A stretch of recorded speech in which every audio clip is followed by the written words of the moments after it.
There's so much to talk about. I don't know if I ever told you about that time I got arrested.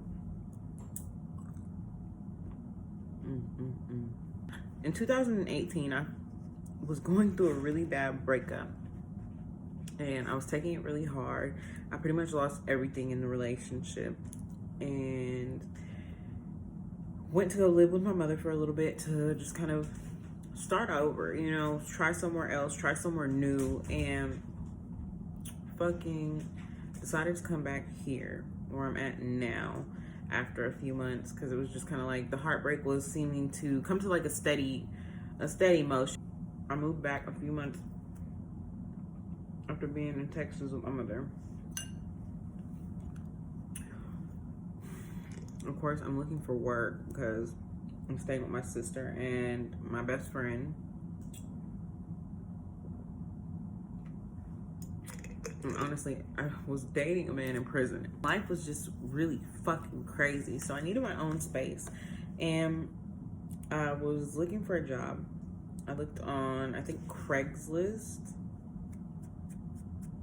I think it might have been Craigslist is where I found the job posting.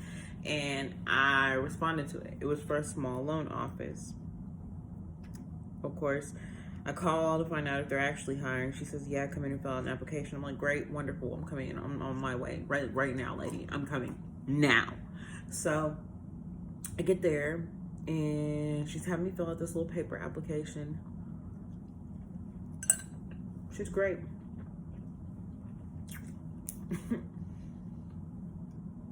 She's asking me a few questions. I'm acing this shit. Anyhow, I get the job right there, and then and there, like hired me off the street type shit. It says, when can you start working? Right now. Of course, couldn't start right then. She tells me to come back the next day, ready to work. Okay. Boom. Next day, in my bag in the morning. She basically gave me a general rundown of how the office works and shit. And then there's another woman there. I cannot remember her name. But for the sake of the video, we're going to call her Dingbat 1. And Dingbat 1 is just kind of in there. You know what I'm saying? She's kicking it. Doesn't really give a fuck about anything. And just real cool, real relaxed, real nonchalant. You know what I'm saying? And then there's also another woman. We're going to call her Dingbat 2. Now, Dingbat 2 is the manager. She's the new manager that the woman that hired me just hired. So we'll call the woman that hired me Dingbat 3.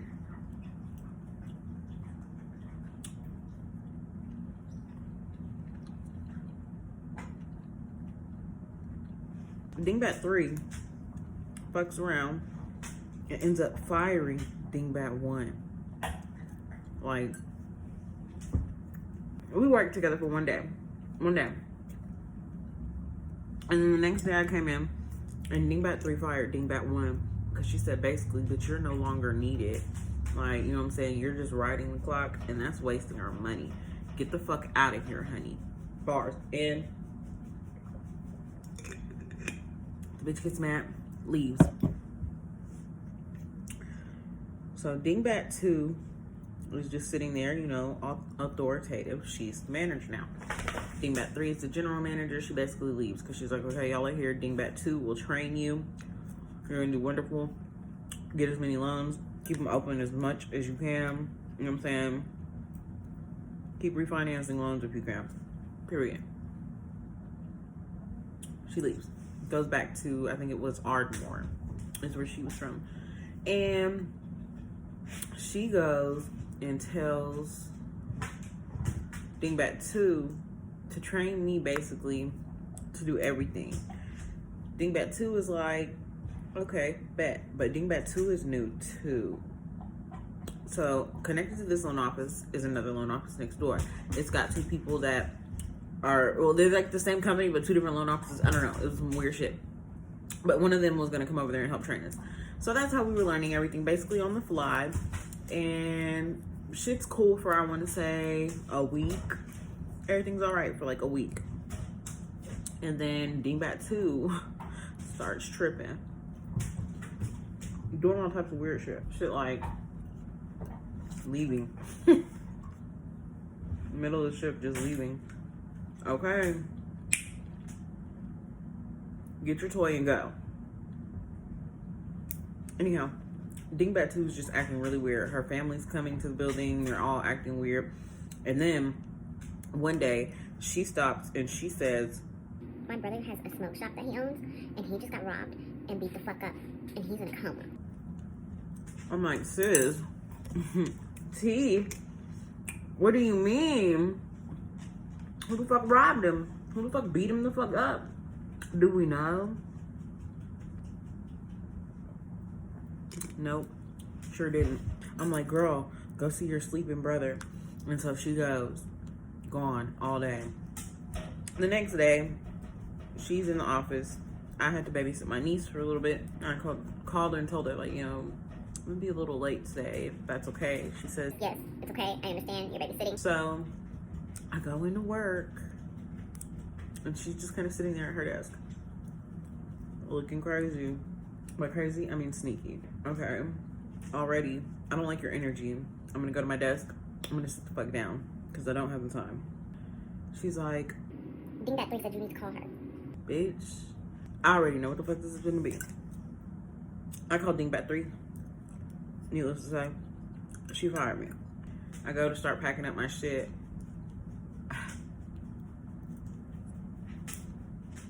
I really don't know how to shut the fuck up sometimes. I turned around and I said, you're sneaky as fuck.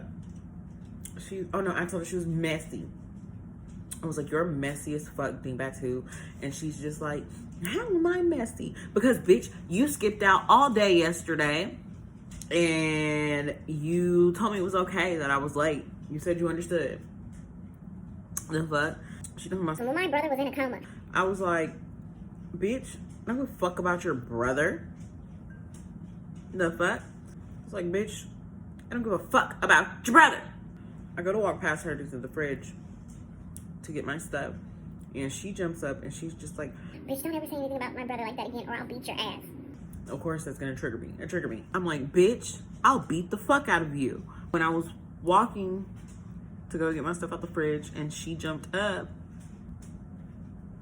of course, you know what I'm saying? I took a defensive pose because I'm finna knock your ass out. She sits back down in the chair. Like, her body just flops back down in the chair. And she's just like, oh my God. And starts calling the motherfucking police on me. And I'm just like, bitch, you just said you were gonna whoop my ass and now you're calling the fucking police. I just continue to gather up all my shit so that I could go. 3 fucking cop cars come past, and they didn't give a fuck what I had to say. 2 cops went inside and spoke with her. I was watching through the glass outside, and I see her pick up the phone, dial a number, and then hand the phone to the cop. Now, I'm sitting here tripping because I'm like, why ain't nobody coming out here to talk to me? Why is this one nigga sitting here looking at me, making me stay here? And ain't nobody talking to me. Don't make a fuck what I got to say. And no, they didn't. I had on 4-inch heels and a dress that was way too motherfucking short to be wearing to work, honestly. When the cops come outside, and I had a backpack on my back because I wear like backpack purses. Now,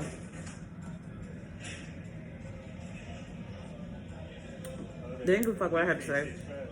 Came outside, started pulling my backpack off my back. Naturally, I ain't never been arrested before. I yanked back because I'm like, what the fuck are you doing? and he's like, stop resisting. I started tripping. Yeah, I started fucking tripping because I'm like, resisting? Nigga, I didn't know I was under arrest. Anyhow, they yanked me around telling me not to resist and shit. And so I see the bitch through the glass watching, and I'm just like, oh, bitch, now I'm gonna beat your fucking ass.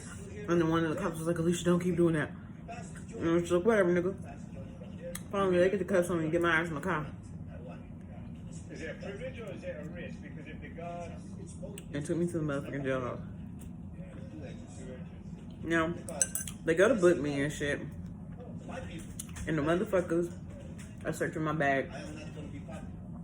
I had a little bottle with a white powder in it. The white powder was a laxative that my aunt had gave me. It's meant for like weight loss, I guess.